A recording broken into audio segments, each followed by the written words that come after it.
جی بسم اللہ الرحمن الرحیم۔ ناظرین اکرام، کل council of news papers editors CPNE کی اسٹینڈنگ کمیٹی کے ارکان کی ملاقات تحریک انصاف کے چیئرمین اور سابق وزیر اعظم عمران خان سے ہوئی۔ پاکستان کے اخبارات و جرائد کے مدیران کرام ایڈیٹرز کی یہ کونسل جو ہے 1952 سے کام کر رہی ہے، پاکستان کا مقتدر ادارہ ہے اور پورے ملک سے آئے ہوئے ایڈیٹرز اسٹینڈنگ کمیٹی کے وقت میں شامل تھے۔ خان صاحب سے ملاقات کوئی 2-2.25 گھنٹے پر محیط تھی۔ بہت سارے موضوعات زیر بحث آئے، جن میں سے چیدہ کا ذکر ضروری ہے۔ اگرچہ خبریں چھپ چکی ہیں، چینلز پر کچھ چیزیں آ چکی ہیں، لیکن کئی چیزیں ایسی ہیں جو پورے پس منظر کے ساتھ اور پوری وضاحت کے ساتھ منظر عام پر نہیں آئیں۔ خان صاحب ابھی بھی اپنے پاؤں پر کھڑے ہو کر چلنے کے قابل نہیں ہیں۔ وہ باقاعدہ سہارا لیتے ہیں اور سہارے سے چلتے ہیں، جس پر افسوس بھی ہوتا ہے کہ ایک ایسا کڑیل شخص، سرو قد شخص جو ہے وہ سہارے پر چل رہا ہے۔ وہ بیٹھے اور بیٹھتے ہی انہوں نے گفتگو کا آغاز کیا، جس میں سے 3-4 چیزیں بڑی اہم تھیں جو میں آپ کی نظر کر رہا ہوں۔ میں نے ان سے یہ سوال کیا کہ آپ نے ایک تاریخ دے دی 23 دسمبر کی کہ پنجاب اور خیبر پختونخوا کی اسمبلیاں تحلیل کر دی جائیں گی۔ آپ کو کتنے فیصد یقین ہے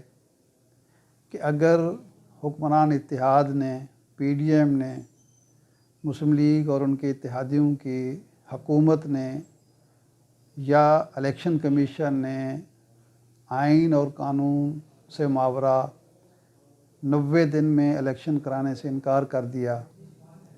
تو ملک کی اسٹیبلشمنٹ جو اس وقت نیوٹرل ہے، اے پولیٹیکل ہے، وہ اپنا کردار ادا کرے گی؟ سیاسی کردار نہیں بلکہ آئینی کردار کے آئین پر عمل درآمد ہو اور آئین کے مطابق معاملات آگے چلیں، تو آپ کو کتنے فیصد یقین ہے؟ تو انہوں نے کہا کہ بات یہ ہے کہ میں نے 26 نومبر کے بعد مسلسل آئینی ماہرین سے مشاورت کی، قانونی ماہرین سے مشاورت کی، اور مجھے کسی ایک ملک کے کسی ایک آئینی ماہر نے یہ نہیں کہا کہ جب چیف ایگزیکٹو اسمبلی تحلیل کرنے کی ایڈوائس دے دے گورنر کو یا صدر کو، تو وہ 48 گھنٹے سے زیادہ اس کو روک سکتا ہے، یا جب اسمبلی تحلیل ہو جائے تو اس کو 90 دن کے اندر الیکشن کرانے پڑتے ہیں، اور اس میں 1 دن کی بھی تاخیر نہیں ہو سکتی۔ میں آپ کو بتا دوں کہ 1 دن پہلے ہماری ملاقات گورنر پنجاب بلیغ الرحمان صاحب سے ہوئی تھی، اور انہوں نے یہ کہا تھا، میرے سوال کے جواب میں کہا تھا کہ اگر مجھے اسمبلی تحلیل کرنے کی ایڈوائس موصول ہوئی تو میں سیاسی وابستگی سے بالاتر رہتے ہوئے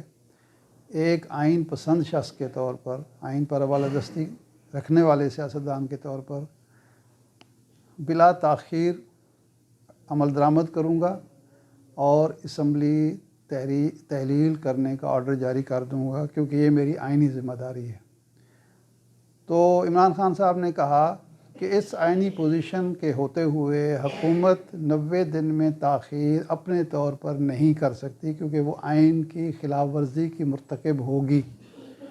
اور وہ یہ خطرہ مول نہیں لے سکتی کہ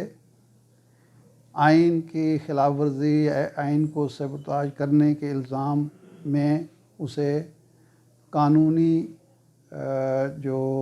مشکلات ہیں ان کا سامنا کرنا پڑے۔ یہ ایک ہی صورت میں ممکن ہے کہ اس کو اسٹیبلشمنٹ کی تائید و حمایت حاصل ہو۔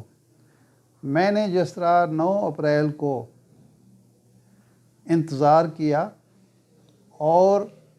آخر میں یہ کہہ کر اٹھا، وزیر اعظم ہاؤس سے نکلا کہ کوئی رہ تو نہیں گیا جو میرے خلاف نہ ہو۔ میں اس موقع پر بھی قوم کو یہ بتانا چاہتا ہوں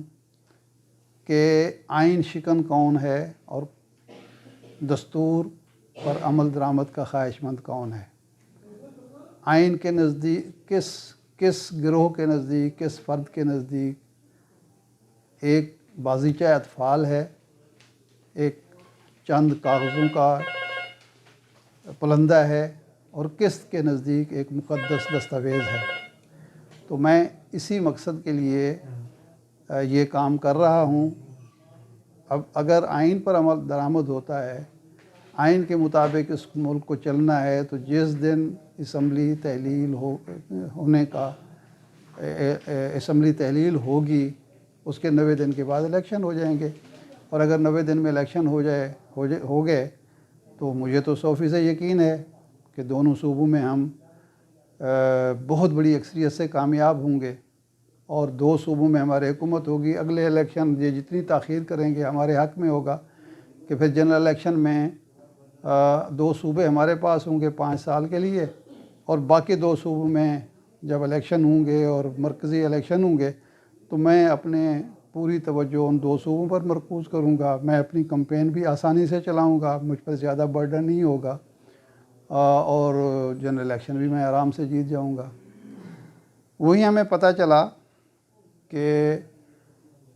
اسمبلی توڑنے کی ایڈوائس جناب چودھری پرویز الہی صاحب نے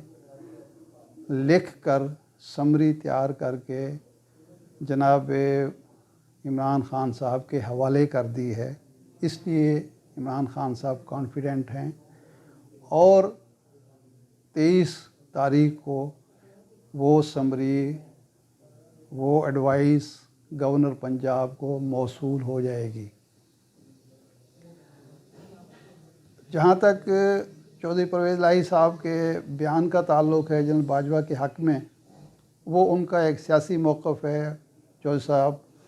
وفادار انسان ہیں، ان کی ایک وفاداری کی اپنی تعریف ہے۔ ناظرین کو یاد دلا دوں کہ جنرل پرویز مشرف نے جب NRO دے کر محترمہ بے نظیر بھٹو سے ہاتھ ملا لیا تھا اور یہ وعدہ کر لیا تھا کہ اب اگلی حکومت پاکستان پیپلز پارٹی کی ہوگی، اور 5 سال تک مسلم لیگ کاف نے جو خدمت کی تھی ملک کی، یا پرویز مشرف کے تحفظ کیا تھا، اس کو بالائے طاق رکھ کر یا بے وفائی کر کے دوسرے کیمپ میں چلے گئے تھے۔ چودھری پرویز الہی صاحب اس وقت بھی یہی کہتے تھے کہ ہم پرویز مشرف کو 10 بار وردی میں صدر منتخب کرائیں گے،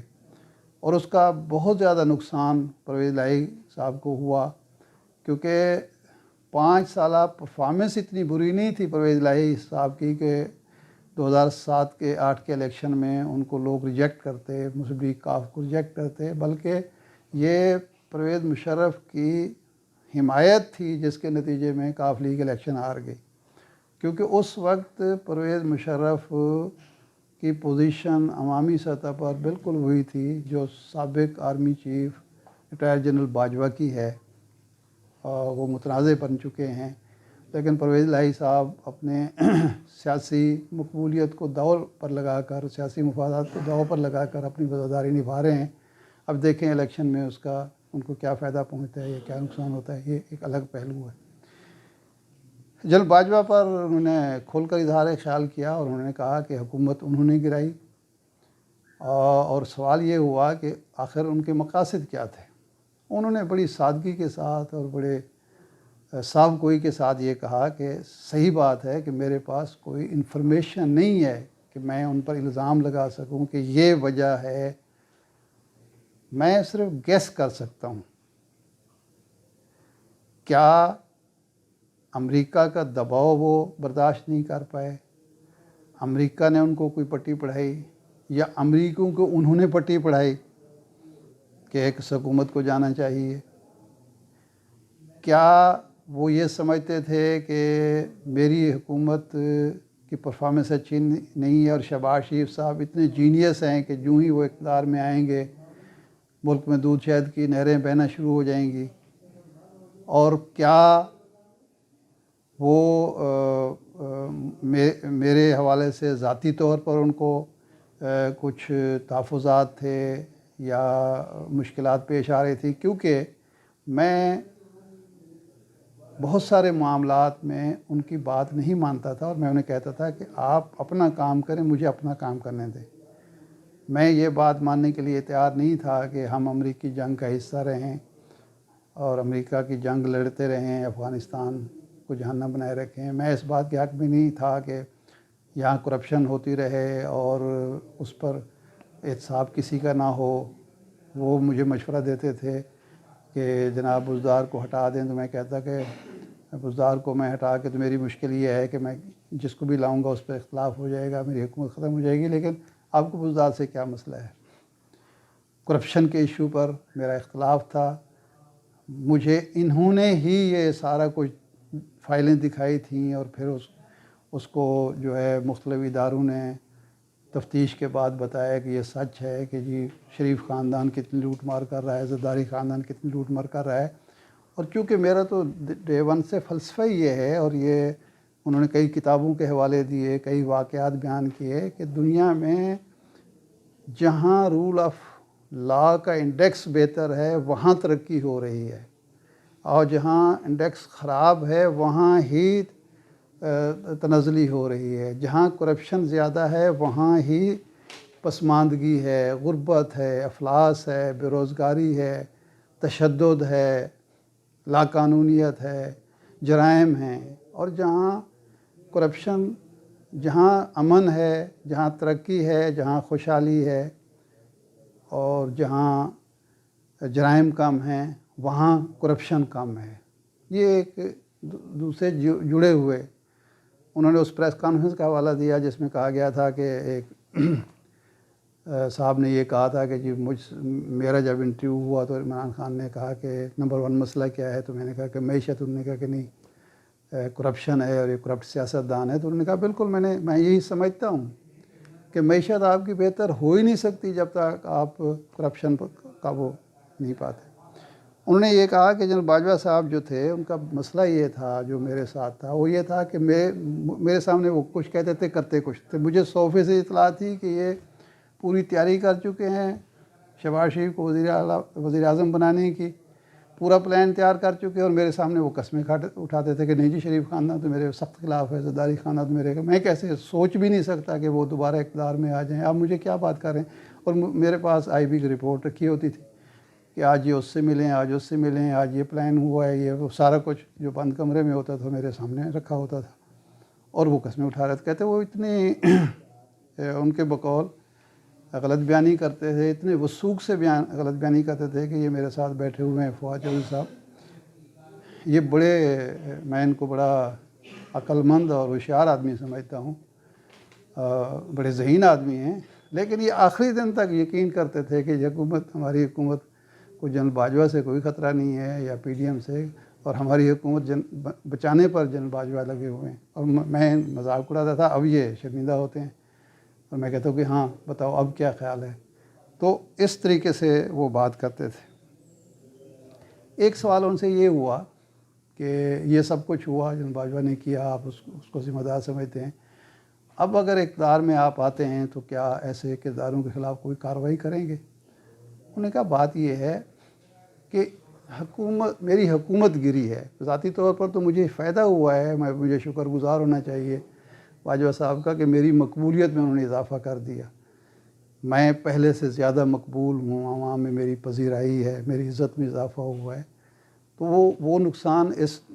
فائدے کے مقابلے میں کم ہے۔ لیکن میں نے قوم کے حوالے سے سوچنا ہے، ملک کے حوالے سے سوچنا ہے۔ ایک آدمی کے خلاف کارروائی کر کے مجھے کیا حاصل ہوگا، یا ملک کو یا قوم کو کیا حاصل ہوگا؟ میں جس طرح کہتا ہوں کہ امریکہ کے ساتھ ہمارے تعلقات آبرومندانہ ہونے چاہیے، اور میں اس بات کو بھولنے کے لیے تیار ہوں کہ انہوں نے حکومت میری گرائی، ریجیم چینج